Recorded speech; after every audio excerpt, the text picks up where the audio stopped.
Hello, everyone out there. You know what time it is. It's time to wine with Wanda. Thank you so much for tuning in to episode 8. So, hello, or maybe in this case, I should say hola and bienvenidos, because today we're taking a journey with one of Spain's most iconic, most influential wineries known around the world, Tempos Vega, Sicilia. You know, really, if you're a wine lover, just hearing Tempos Vega, Sicilia tends to elicit a really strong emotional response. Their wines are legendary, they're iconic, but why? That's always a good question to ask. So today I know just a person to help us answer that question, Diana Kelly, who is the Regional Manager America for Tempos Vega Sicilia. Since April 2016, Diana has led Vega Sicilia's markets in North America, South, and Central America. And today we'll be tasting 2 wines from Tempos Vega Sicilia's beautiful portfolio. We'll actually start with the wine that, believe it or not, they make in Hungary, the Oremus Tokaj Dry Ferment Mandolas. We're going to taste a 2017 vintage, which retails for $29.99. And then, of course, we have to have a red from Ribera del Duero. So we're going to be tasting Pintia 2014. It's a Tinta del Toro, and I really can't wait to taste this wine. It's about $79. So let's see if we can bring Diana into the call. Give me a moment for Instagram to do its magic. Here we go.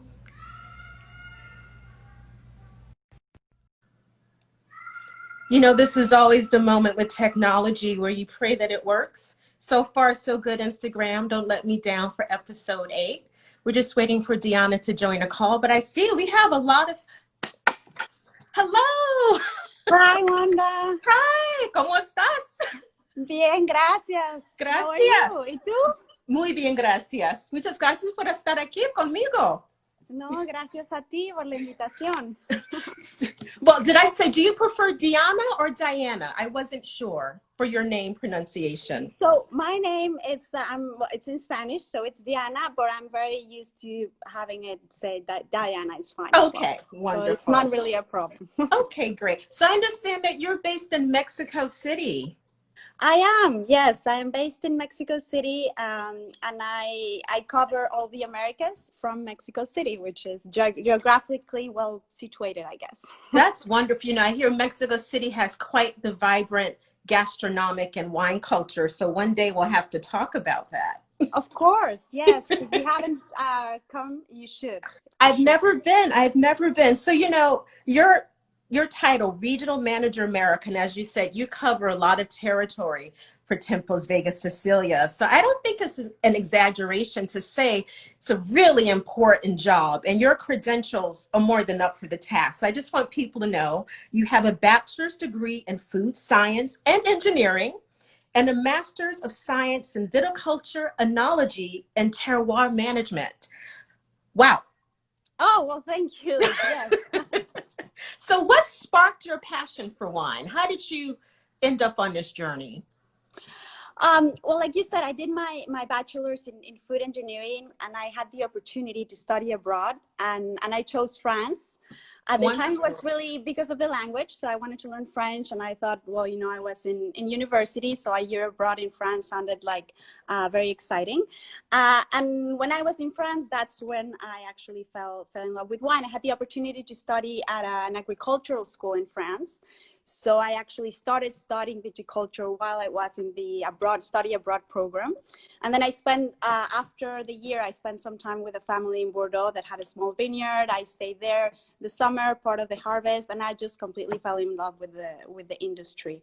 So I came back and I decided I came back to Mexico, and I decided that I wanted to go full into wine. At the time, I was really looking to go into production. Wine making. Okay. So that's why the master's is in viticulture, enology. And you know how things happen, one thing led to another. And I ended up staying in Paris for a while, but working for a wine distributor and importer. And yeah, that's how I ended up really knowing the people from Vega, Sicilia. And I had the opportunity to taste the wines. And yeah, I'm grateful I got to actually stay in the industry, not in production, but I'm really enjoying this part of the industry. That's wonderful. You know, when I told my wine geek friends that I was speaking with you, people were practically doing somersaults. I mean, Vega Sicilia is so known and so beloved and so respected, really considered a producer of some of the world's greatest wines, not just in Spain, but anywhere. So what is it about the Tempos Vega Sicilia approach to winemaking that makes it so special and takes it to that next level? Well, everything comes from the first winery. Tempos Vega Sicilia is actually a group of 5 wineries, Okay. 4 wineries in Spain and 1 winery in Hungary, which is the white wine we're going to taste. Yes. And the main winery, Vega Sicilia, Bodegas Vega Sicilia, was actually founded in 1864. And let's say we are very lucky nowadays that we have wonderful wine produced everywhere in the world. If you're into wine like I am, it's a great time to be a wine drinker. Absolutely. There's fantastic wine everywhere. But it is true that there are certain sites in the world that are considered great terroirs. And Vega Sicilia happens to be in one of those maybe 10, 15 great terroirs in the world. So I guess that is the first kind of stone into what Vega Sicilia is the fact that it's one of the greatest pieces of vineyard in the world. And then obviously there's a human factor that goes behind that, and that is the family, the Alvarez family, which are the current owners of Vega Sicilia. They have been for over 30 years. Their philosophy is really trying to preserve the patrimony of Vega Sicilia. There's a lot of attention to detail, really understanding that what really makes our wines great wines is the fact that the grape that we get to harvest is in fantastic quality. So there's a lot of attention, like all great wines, a lot of attention in the vineyards. A lot of research done to be able to preserve those vineyards and actually be able to preserve what we actually have. And then in the cellar, trying to really respect that grape and end up with wines that we think are also wines that are very age-worthy and that are going to give a great experience to wine lovers when they get to that stage of wine drinking, like we all did, you know? Absolutely. That's wonderful. So the 5 different wineries, 4 in Spain, 1 in Hungary. Is there one chief winemaker that oversees all 5, or does each property have their own winemaker? Okay, so that's a very interesting question. It's actually, even though it's 5 wineries, it's I would think it's a rather small team of people behind the wine. So we have a technical director, Gonzalo, that oversees all 5 properties, but each winery actually has its own facilities. It's its own vineyards and also its own winery itself. So all the wine is made on site in order to not transport the grapes. And in each winery, there's a team of assistant winemakers that work really closely with Gonzalo when it comes to harvest and throughout the year, because it's really not only after harvest. Our wines are aged in both barrel and bottle. So there's a lot of tasting and a lot of things that go on with the wine for a little, well, 2-3 years, or even up until 10 years for some of our wines. So there is a team on site, but there is one technical director, and we also have a viticulture director in charge of the vineyards, with a team in each one of the wineries in charge of overseeing the vineyards throughout the year. That's wonderful, and it's great to have that common thread, even though 5 distinct wineries, places, that common thread to bring it all together and that attention to terroir. So I have to say, it's probably a little weird. We're talking about this iconic Spanish winery, but we're going to start with the white wine from Hungary. Yes. So tell us, actually, I'm going to let you say the name. Well, I personally had I had an issue with the wine. The name is actually in Hungarian. So it's not even a Spanish name. So we pronounce it in Spanish with a Spanish accent, but the name is actually Hungarian. So I won't even pronounce it correctly. Okay. So the name of the wine is Mandolas. Mandolas. The name of the winery, it's Oremus. And the name of the wine is actually what it means, mandolage. It's an almond tree plantation. Oh, so the main like almendra. Okay. Almendra, yes. So actually, almendra in Hungarian is mandula. Okay. It's my pronunciation, but it's mandula. I know it's not perfect Hungarian, but it's mandula. And the main plot where this wine comes from was near an almond tree plantation. That's why they decided to call it mandolage. And the winery is Oremus. And we actually changed the label recently to make it a little bit more consumer friendly. Okay. The grape is ferment, which is written right here. Yes. When I meant consumer friendly, it's because it's sort of a recent category in the wine world. True, the dry ferment is new in for the most export people. markets. Mm-hmm. So it's not a grape that consumers are very, I guess, used to hearing in certain markets. So we've updated the label to make it a little bit more consumer friendly. So it's 100% ferment, and this is the 2017 vintage. And this is something, Vega Sicilia is the only winery that is not 100%. I mean, it's 100% Vega Sicilia, but it's not Spanish. It's 100% Hungarian, produced in Hungary. The grapes come from Hungary. And the family decided to invest in Hungary right after the communism, when communism ended in Hungary. The government put some government property for sale, and they put some vineyards for sale.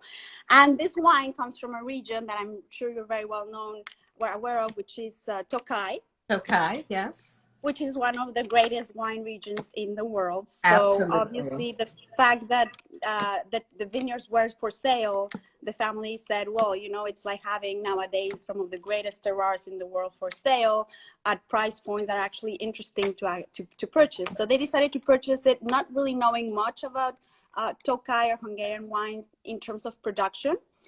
And Mandolas was one of the first wines, dry white Tokais, that actually came from that region. So when I'm saying a new category, I mean this wine, the first vintage was 2001. So it's a pretty recent category in export markets. Yes. That's great. Yeah, I think I first tasted it about this was the very first dry ferment that I ever tasted, I believe. And I was blown away because, like so many people, I was familiar with ferment as the sweet wine for Tokai, you know, the grape to make sweet wine. But I think we should sip it and yes, what it's like. Cheers. Yes. Are you in New York, right? I'm in New York. Yes, okay. I'm a native New Yorker. Fantastic. Is it nice weather there? Nice. Finally, we're getting springtime. And so this is a perfect wine for today. Yeah, you'll definitely have a great time with this wine. So in terms of what this wine is ferment.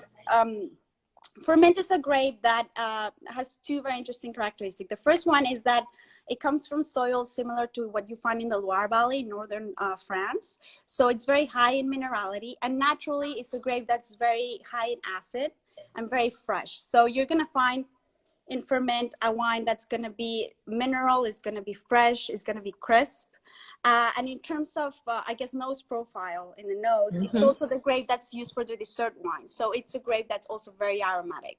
So it's not a grape that's difficult to read. It's very easy. It's going to open up. You're going to get, you know, all the citrus aromas, everything that actually incites and says this is going to be nice, fresh, and crisp. So that's the first characteristic. And the second one, it's a wine that we make it so that it's very versatile, very easy to drink. But because it's very mineral and has very nice acidity, we balance it with a little bit of oak, neutral oak. And it's just there to give it a little bit more texture and creaminess in the palate. So you'll have it has a really lovely mouthfeel. It's not a wimpy wine, but it definitely has that freshness and liveliness and acidity that's very approachable. I also think this could age. I mean, this is a white wine that seems to have structure for aging as well. It does because of that acidity. I mean, it's a 2017, so it's a wine that's very approachable and ready to drink while it's young. But because it has a very nice acidity, it's a wine that can actually age really nicely. I had the opportunity in December to taste some of Mandola's 2011, for example. And it's a wine that evolves in the color. You're not going to see this kind of really light color. You're going to see a little bit more of that golden, a little bit darker hues a little bit, but it's still going to have that really nice, fresh acidity. So if you actually like evolved white wines, I sometimes in tastings get a lot of people that say they really like Burgundy and Old Burgundy and things like that. It's kind of those notes that you get with evolved white wine, but what's really interesting is that acidity remains there, so the freshness of the wine actually lives for some time. Yeah, really, and there's a little bit of salinity as well, I think, that's really, but that minerality is great. It's the minerality, yeah. Like what do you like to eat with this? What do you pair with it? I mean, I've had different pairings, I would say my favorite usually goes, because of the high acidity, I like to eat it with sometimes some fatty cheese. I actually enjoy that pairing. I think it's really nice. Obviously, everything that's fresh fish, fresh seafood also goes very well. But it's actually very, very versatile in that sense. You can also have it with maybe even some a nice roasted chicken, something that's a little bit more elaborated, more a little bit richer, as long as it's well balanced with the acidity. It works very well. Yes, that's true. So for those who just joined, I'm going to show the bottle one more time. This is the beautiful dry ferment Oremus Mandolash 2017 Tokai. So really, really beautiful wine. But we have to head back to Spain now, I think. Yes. Back to Ribera del Duero, where the story begins. Right? Perfect. Yes, yes, yes. So we have the Pintia 2014, which retails here in the US for about $79. And it's 100% Toro, Tinta del Toro, which is Tempranillo, correct? It is Tempranillo, yes. Yeah. Actually, everything that we produce in Spain, it's Tempranillo. Obviously, Tempranillo it's obviously planted all over Spain, and in each region it has its own name because it's a different clone that got adapted. So here in Toro, which is a region that's closer to Portugal, following the Douro River, the grape is called Tinta de Toro, which is Tempranillo. Yeah, and this is 100% Tinta de Toro. Most wines or wines that come from Toro are usually 100% Tinta de Toro. Yes.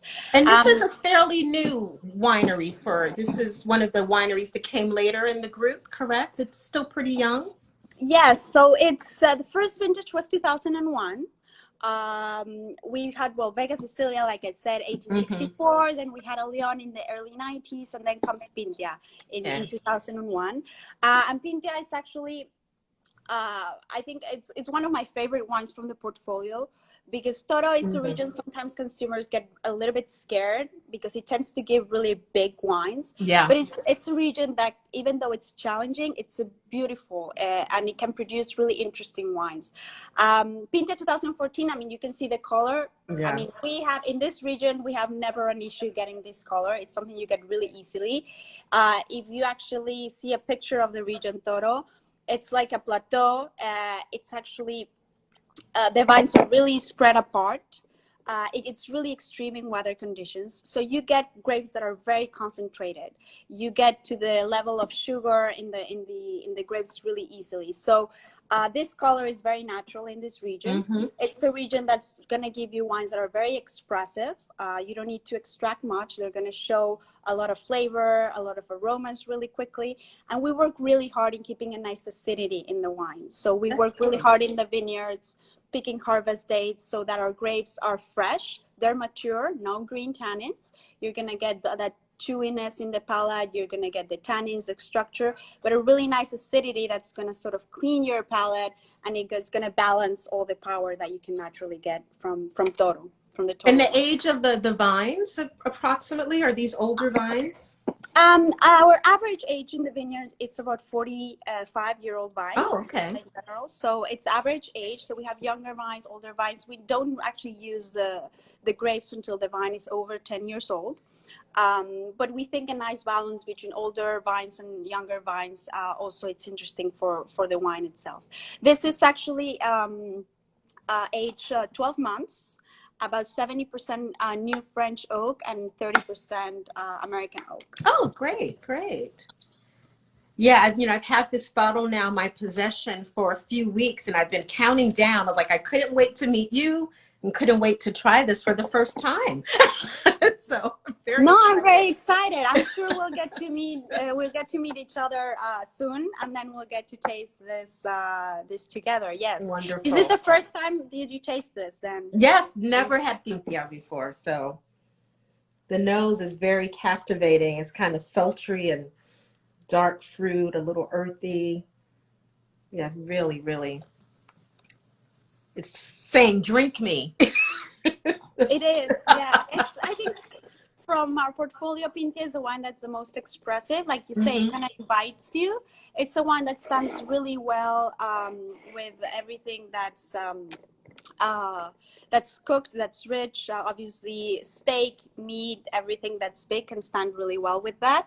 And also by itself. I mean, I always say sometimes you don't need to have something really complicated or fancy Exactly. to enjoy the wine. You can have it. All our wines are actually food wines, that I must say. So what I'm saying by food wines is when you drink it, you immediately get that need to have something to crack on, and then immediately you want to sip another, so it kind of cleans your palate. So they are food wines. Of course. They're going to invite you to eat something with them, but it doesn't have to be anything too fancy. And Pintia, it's naturally a region that's going to give you big, expressive wines.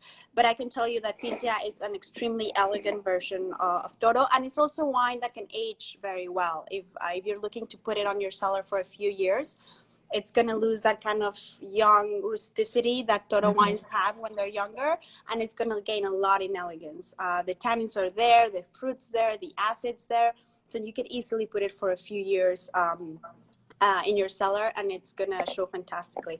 Even a year. A Tempranillo really evolves well in bottle.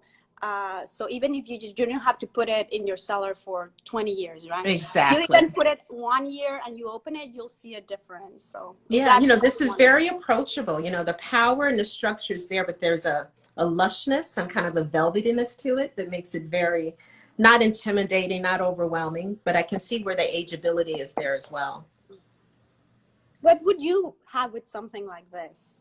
I love to go out to eat and I love fancy food, but in my heart of hearts, I'm like a real steak and potatoes girl. So like a beautiful medium rare porterhouse steak. And I would be very happy, I think this would be great. Yeah, it would work good. Yeah. Obviously, temperature is also important. True. I would say with this big wine, with all wines, but of course, this big wine's required to be we'd serve it at a good temperature also to enjoy them properly. Of course, yeah. Well, you bring me, it's a perfect segue to the next question. You always like to ask my guests, is there a pet peeve or misconception about wine that drives you crazy? So one guest did say that his was temperature, white's too cold and red's too hot. So is there something that you wish people would just get right about wine, that if you could shout it from the rooftops, what would it be?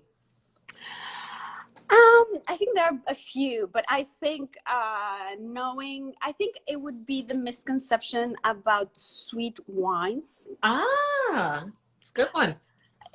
Because obviously you tasted our dry for men, but we also have the Tokai wines, and what we have dinners or tastings, and people really don't get really excited about the last part, which is when we bring out the dessert wine. Because they have this misconception that sweet wine is not, real wine, good wine is not as high quality as red wine, which is a completely misconception on sweet wines. I'm not sure where that comes from, but I would say that is the one thing that I would like people to actually give them the opportunity. And usually when they do, it's a very good experience, because the great dessert wines produced around the world, and specifically in Tokai is one. They're kind of a form of art. There's something that absolutely is more difficult to produce in some certain ways than white or red wine. So I would say, having this kind of automatic rejection towards dessert or sweet wines, or they say, no, I don't like sweet wines, I don't drink dessert wines. So, well, you haven't really tasted them. They can also be very versatile as well. So, well, it's a completely different, a whole lot other conversation. But I would say that is the one thing that. From recent experience, I would like to change. No, I agree with you on that.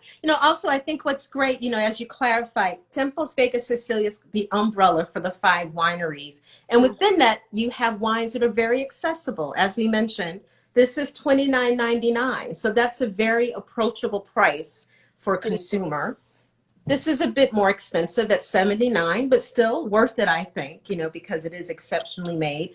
And, you also have some very icon wines in your portfolio, but there really is something to meet everyone where they are, which I think is great. Of course, yes. And I think there's, like I said, there's a wine for every wine consumer. And I think when you start getting into wine, we all started with the more entry level, and you start kind of enjoying that. And then you start getting more information about wine, and you start looking for wines that give you a different experience. And that's where you start moving a little bit more up the ladder. Because what it is true is, for example, in the case of Pintia, just by saying it, I mean, there's a whole thing that goes into producing a wine, but everything is done by hand harvest.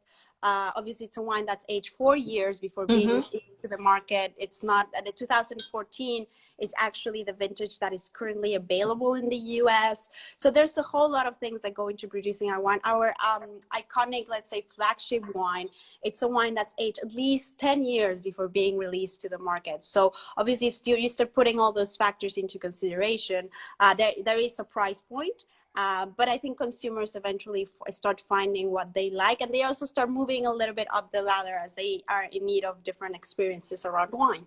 That's true. Well, I say, one of the wonderful things that's happening right now is that people are exploring wine more than ever as we're spending more time at home and cooking meals. And we're also making new friends, even through Yes, technology, even though we can't be in the same place. yes. No, I think, well, it's been a great opportunity to be able to reach out to more people using the technology that we use every day, and that's there and it's available. And yeah, if we're drinking the same wine, then It's true. It's great. true. Well, thank you so much. I want to encourage everyone to learn more. You can visit templesvegasicilia.com, or you can follow them on Instagram at templesvegasicilia_. And they're imported in the US as Europe Vin or Europe Von. So thank you Yes. so much, Diana. It's really It been was un great. placer. Un placer. Muchas gracias, Wanda. Muchas gracias.